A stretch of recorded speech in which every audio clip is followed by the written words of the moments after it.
सुबह के लगभग 8 बज रहे थे। 6 साल की अंजलि स्वतंत्रता दिवस समारोह के अवसर पर स्कूल यूनिफॉर्म में राष्ट्रीय ध्वज लेकर सड़क के एक चौराहा के पास जाकर खड़ी हो जाती है। जब रुकी हुई गाड़ियों के लिए लाल सिग्नल होता है तो वो राष्ट्रीय ध्वज बांटने लगती है। Bro, happy independence day. इस तरह मुस्कुराते हुए वो सभी को तिरंगा देती है और लोग भी खुशी खुशी उसके हाथ से तिरंगा ले लेते हैं, उसके अंदर इस देशभक्त को देखकर। थैंक यू सिस्टर, तुम्हें भी स्वतंत्रता दिवस की ढेर सारी शुभकामनाएं। फिर जैसे ही हरी बत्ती जल के सिग्नल चेंज हो जाए, वो सावधानी से जाके फुटपाथ पे खड़ी हो जाती है। बिल्कुल उसी वक्त शहर के एक बड़े से अपार्टमेंट में शारदा का फ्लैट था। उसके सामने गुस्से से 2 महिलाएं और 2 पुरुष खड़े थे और उसकी गांव की बहू अनामिका जो करतूत की थी उस बारे में बता रहे थे। गुस्से से दांत कटकटा के शारदा सोचती है, गांव से बहू ले आकर पता होता कि जिंदगी में ही आफत हो जाएगी तो मैं कभी नहीं लाती। अब मुझे ही इसे ठीक करना होगा। इस तरह से शारदा अपने बेडरूम के खिड़की के पास होकर गुस्से से कहने लगी और बहू अनामिका खिड़की के पास खड़ी होकर उनकी बातें सुनकर रोने लगी। ठीक उसी वक्त रमेश नहा धोकर तौलिया लपेट के बाहर निकलता है। अपनी पत्नी को रोते हुए देखता है तो उसके पास आता है। अनामिका, तुमने जो किया है वो कोई गलती नहीं है, वो बहुत अच्छा काम है। पर शहर के लोग वैसा नहीं सोचते हैं, उसकी वजह नहीं समझते हैं। तुम उनकी बातें सुनकर दुखी मत हो। उनकी ऐसी बातें सुन के अनामिका रोने लगती है। गांव की लड़की अच्छी होती है ये सोचकर मेरी माँ जैसे ही तुम्हें देखी वो तुम्हें यहाँ ले आई, तुमसे मेरी शादी करवा के। बहू के रूप में तुम्हें पाकर मेरे पिताजी भी बहुत उत्साहित थे। उनका स्नेह ही था जो तुम्हें गांव से सीधा शहर ले आए। अगर हम कुछ कहते तो बुरा मानो अनामिका, बाहर के लोगों की क्यों सुनती हो। इस तरह से रमेश के समझाने पर वो अपने आंसू पोंछती है और फिर अलमारी खोल के रमेश के लिए कपड़े बाहर निकाल के रमेश को दे देती है। उसके बाद वो कमरे से बाहर निकल के सीधा हॉल में आ जाती है। उधर शारदा के पति प्रसाद ऑफिस जाने के लिए तैयार होके कंधे में बैग लेकर शारदा के पास आते हैं। वहाँ देखते हैं कि अपार्टमेंट के कुछ लोग खड़े हैं। ये देखकर वो आश्चर्य होके कहते हैं, क्या हुआ शारदा, इतने सारे लोग सुबह सुबह यहाँ पे खड़े हैं। मुर्गियों के जागने से पहले ही तुम्हारी बहू जाग गई और बड़ा ही महान काम किया है। ऐसा कौन सा महान काम किया है शारदा? प्रसाद के पूछने पर शारदा उसे बाहर ले आके पूरी बात बताती है। घर के सामने गोबर से लेप के वो एक बड़ा सा रंगोली बनाई थी। वहाँ गोबर की बदबू की वजह से शारदा और प्रसाद दोनों ही अपने नाक बंद कर लेते हैं। फिर लोगों के पास आकर, आप लोग जरा शांत हो जाइए, मैं बहुत दुखी हूँ।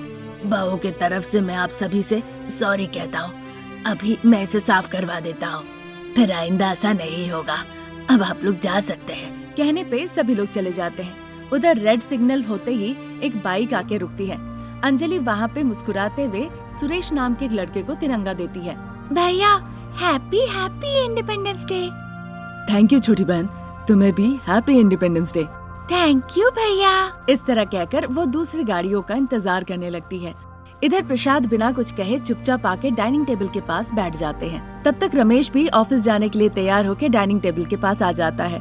अनामिका नाश्ता परोस देती है। फिर खाते खाते, तुम्हारी सासू माँ ज्यादा गुस्सा करे तो परवाह मत करना, गुस्सा ठंडा होने के बाद वो फिर ठीक हो जाएगी। ठीक है पिताजी। हाँ अनामिका, माँ का गुस्सा ज्यादा देर नहीं रहता। इस तरह कहते हुए उसका नाश्ता भी हो जाता है। Bye dad. Bye Anamika. Bye बेटा, ध्यान से गाड़ी चलाना। ओके पिताजी। इस तरह कह के वो अनामिका को देखता है। अनामिका भी मुस्कुराती है। फिर रमेश खुशी खुशी ऑफिस चला जाता है। तब तक प्रसाद नाश्ता करने लगते हैं। बहू, सासू माँ का नाश्ता लेकर कमरे में आओ। ठीक है पिताजी। इस तरह कहकर अनामिका से वो शारदा के कमरे में जाते हैं। शारदा बिना कुछ कहे चुपचाप वहाँ पे बैठी हुई थी। तो क्या मेरी शारदा का गुस्सा अभी भी उसके दिल में है? हाँ बताओ शारदा, फिर तो उस गुस्से की वजह से जश्न मनाना चाहिए। बहुत मजाक हो गया। हमारी गांव की बहू को शहर का क्या पता, तुम्हें उसे समझाना चाहिए ना। गांव में गोबर डाल के रंगोली बनाने की उसे आदत थी ना शारदा, इसीलिए उसे लगा अपार्टमेंट के सामने भी ऐसे ही करना चाहिए। 1 हफ्ता हो गया है उसे इस घर में आए हुए, अभी भी वो यहाँ नहीं है। उसे जरा आसपास के लोगों को भी तो देखना चाहिए। वो इस तरह से कह ही रही थी, तभी अनामिका उनके लिए नाश्ता लेकर आती है। माँ जी, पहले आप गर्मा गर्म नाश्ता कर लीजिए, बाकी सब बाद में। तुम चाहती हो कि मैं गाली दूं? ठीक है शारदा, मैं ऑफिस जा रहा हूँ, तुम जरा ख्याल रखना अपना। ऐसा कहकर प्रसाद वहाँ से चले जाते हैं। सास बहू बातचीत करते करते नाश्ता करती है। फिर सास बहू सब्जियाँ लाने के लिए थैला लेकर रास्ते से पैदल होकर वो बाजार जाने लगती है। रेड सिग्नल होने पर अंजलि जेब्रा क्रॉसिंग से जाने लगती है। एक कार आके अचानक से ब्रेक लगाती है। अंजलि इससे बहुत भयभीत हो जाती है और डर जाती है। माँ! इस तरह कहकर वो हाथ के तिरंगों को वहीं गिरा देती है। ठीक उसी दौरान फुटपाथ से जा रही सास बहू शारदा अनामिका उस आवाज को सुन के पलट के देखती है। अंजलि अपने गिरे हुए तिरंगों को एक एक करके उठा रही थी, पर दूर में पड़ा हुआ एक तिरंगा पे उसकी नजर नहीं गई। तभी बड़ी तेजी से कार आके पड़े हुए उस तिरंगे के पास जाके रुकती है। ये देखकर भागते हुए अनामिका जाती है और उस तिरंगे को जमीन से उठा लेती है। शारदा भी घबरा जाती है और भागते भागते अनामिका के पास आती है। ये कैसी साहस है बहू? साहस नहीं है माँ जी, देशभक्ति। मैं ज्यादा पढ़ी लिखी नहीं हूँ माँ जी, पर बचपन से ही मैंने देशभक्ति गाने सुने हैं।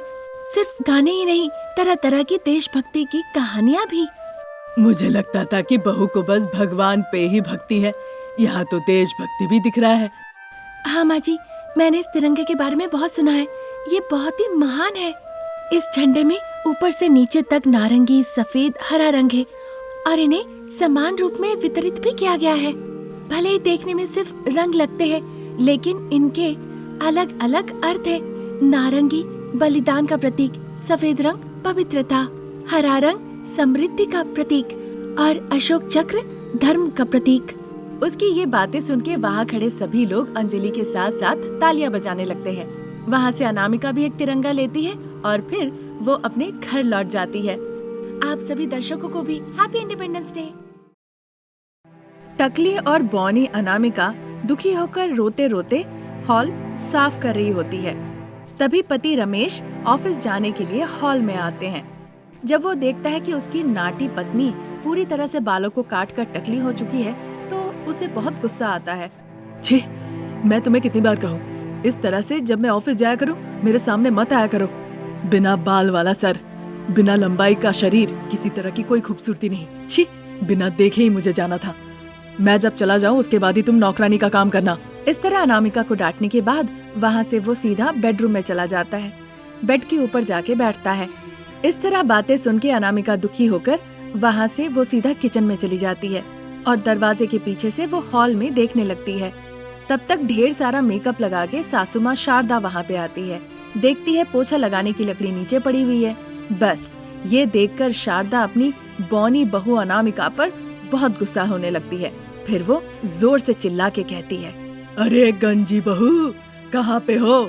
दरवाजे के पास ही खड़ी बहू अनामिका कहती है, यहीं पे हूँ माँ जी। पोछा का डंडा इस तरह से फेंक कर तुम क्या कर रही हो नाटी बहू? मेरे साफ करने से पहले ही वो यहाँ आ गए। तो क्या वो आकर यहाँ पे तुम्हें अप्सरा समझ के चूमेगा?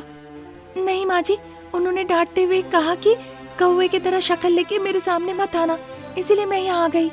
बस इंतजार कर रही हूँ, वो जैसे ही ऑफिस के लिए निकल जाएंगे मैं तब साफ सफाई करूँगी। पता नहीं तुम क्या क्या बातें करती हो, पहले आके ये छड़ी ले जाओ। इतना कहने पे बौनी बहू अनामिका जल्दी से आती है और जो पोछा पड़ा होता है उसे उठाती है। तभी वहाँ पे रमेश आ जाता है। माँ, मैं ऑफिस निकल रहा हूँ, तुम और पिताजी सावधान रहना और कहीं बाहर गई तो इस मनहूस का मुंह मत देखना। कितनी बार कहोगे बेटा, अब तुम जाओ। इस तरह से कह के रमेश वहाँ से चला जाता है। फिर शारदा सोफे पे बैठे बैठे फोन पे बातें करने लगती है। अनामिका दुखी मन लेकर हॉल साफ कर रही होती है। फिर वो एक झोला लेकर शारदा के पास आती है। माँ जी, मैं बाजार जा रही हूँ, कुछ पैसे दीजिए। ऐसा पूछने पर शारदा सोफे के बगल में ही रखा हुआ अपने पर्स से पैसे निकाल के वो टेबल पे रख देती है। उन पैसों को लेकर अनामिका घर से बाहर चली जाती है। जब वो सड़क से जा रही होती है, जो लोग अनामिका को बौनी और टकली देखते हैं वो अनामिका का मजाक उड़ाने लगते हैं। उन बातों को सुन के अनामिका बहुत दुखी हो जाती है।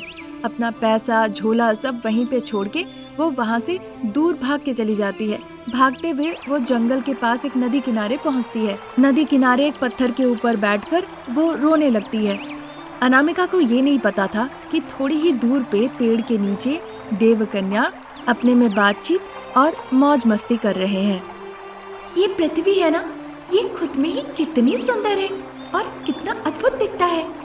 हाँ देवकन्या, बहुत देर से हम पृथ्वी पर आए हुए हैं। चलिए अब हम अपनी दुनिया में लौट जाते हैं। इतनी जल्दी? थोड़ी देर और रहते हैं ना।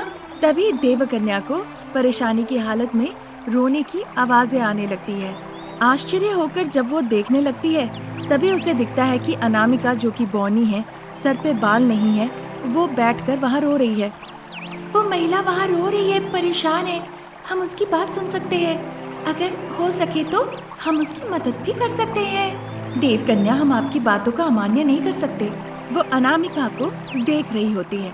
अनामिका नदी किनारे खड़ी होकर हाथ जोड़ के रोते रोते कहती है, हे गंगा मैया, मैं अच्छी बहू के तौर पे नाम पाना चाहती हूँ, अच्छी माँ बनना चाहती हूँ, मैं एक बेहतरीन गृहिणी बनना चाहती हूँ। इसके लिए मैं बहुत उत्सुक हूँ, लेकिन मेरी सासू माँ मेरी सेवा को समझती नहीं, मेरे पति मेरे स्नेह और प्यार को समझते नहीं। इस तरह से नौकरानी बनकर क्या फायदा? मेरी जिंदगी का क्या मतलब है और इस जीवन का उद्देश्य ही क्या है? अब मुझसे ये जिंदगी जिया नहीं जा रहा है। जब इस तरह से कह रही थी तो देवकन्याएं पेड़ के पीछे से गायब होकर सीधा अनामिका के सामने प्रकट हो जाती है। पर तुमने रोने की वजह नहीं बताई। क्या आपको मुझे देखने के बाद भी मेरे रोने का कारण समझ नहीं आया? मैं क्यों मरना चाहती हूँ? सर पे बाल नहीं है इसलिए। अब तुम देखो।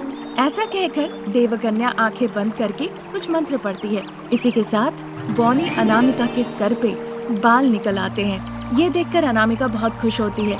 वो धन्यवाद कहती है, हे देवकन्या, आप मेरे सर पे बाल दे सकती हैं तो मुझे थोड़ा लंबा भी तो कर सकती है ना? नहीं अनामिका, मेरे पास तुम्हें देने के लिए बस एक ही मौका था। मैंने तुम्हें पहले ही दे दिया। अब तुम समझदारी से इसका हल निकालो। इतना कहकर देवकन्या वहाँ से अदृश्य हो जाती है। अपने लंबे बालों को देखकर अनामिका खुश होकर अंधेरे होने के बाद वो घर लौट आती है। अनामिका के सर पे इतने लंबे बाल देखकर सभी बहुत आश्चर्य हो जाते हैं। माँ जी, मेरे ये लंबे बाल कैसे हैं? जैसा तुम्हारा मुंह है वैसे ये बाल तुम्हें कहाँ से मिले? ये तो रहस्य है माँ जी। हाँ ठीक है, तो जाओ जाके अब किचन संभालो। उसके बाद अनामिका खुशी खुशी किचन में चली जाती है खाना पकाने के लिए। सभी लोग पेट भर के खाना खाते हैं, पर कोई भी अनामिका के लंबे बालों को देखने के बावजूद उसकी तारीफ नहीं करते।